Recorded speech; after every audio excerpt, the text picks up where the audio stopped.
चढ़ाई पप्पा घरी जब लवटले हो। तिलक चढ़ाई पप्पा घरी जब लवटले। अरे आंगन में बैठे मनवा मारी रे ललनवा। अरे आंगन में बैठे मनवा मारी रे ललनवा। घर में से निकलेली बेटी हो सुमन बेटी। घर में से निकले बेटी हो सुमन बेटी। काहे पापा बैठे मनवा मारी रे ललनवा। अरे काहे पापा बैठे मनवा मारी रे ललनवा।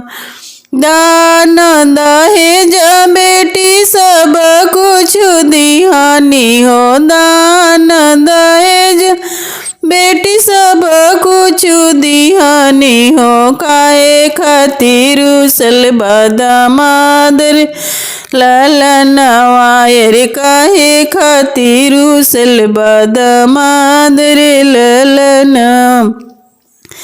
अतना बचन जब सुनली सुमन बेटी। अतना बचन जब सुनाली सुमन बेटी। मारुति खातिर उसल दामाद रे ललनवा।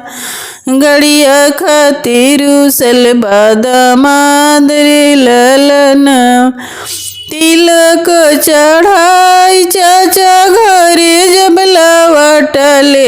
अरे तिलक चढ़ा चाचा घरे जब लवटले। अरे आंगन में बैठे मनवा मारी रे ललनवा। अरे आंगन में बैठे मनवा मारी रे ललनवा। घर में से निकलेली बेटी हो सुमन बेटी। घर में से निकले बेटी हो सुमन बेटी। काहे चाचा बैठे मनवा मारी रे ललनवा। अरे काहे चाचा बैठे मनवा मारी रे ललनवा। दान दहेज बेटी सब कुछ दिहानी। अरे दान दहेज बेटी सब कुछ दिहानी। अरे मुखाहू ना बोले दामाद रे ललनवा।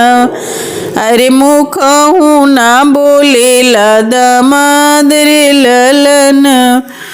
अतना बचन जब सुनली सुमन बेटी। अतना बचन जब सुनाली सुमन बेटी। अरे सिकड़ी खातिर उसल दामाद रे ललनवा। अरे सिकड़ी खातिर उसल दामाद रे ललनवा।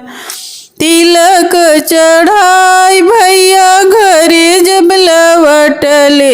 अरे तिलक चढ़ा भैया घरे जब लवटले। अरे आंगन में बैठे मनवा मारी रे ललनवा। अरे आंगन में बैठे मनवा मारी रे ललनवा।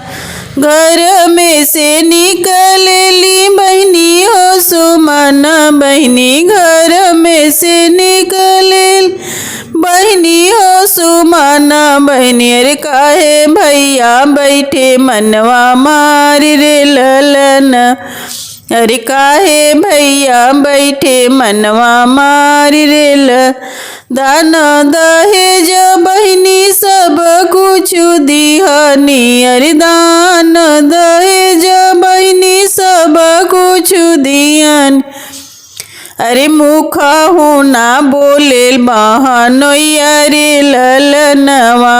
अरे मुखाहू ना बोले बहनोइया रे ललन।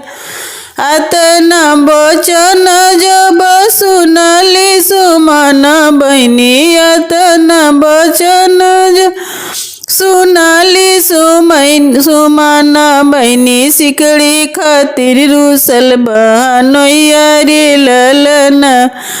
अरे सिकड़ी खातिर उसल बहनोइया रे ललन।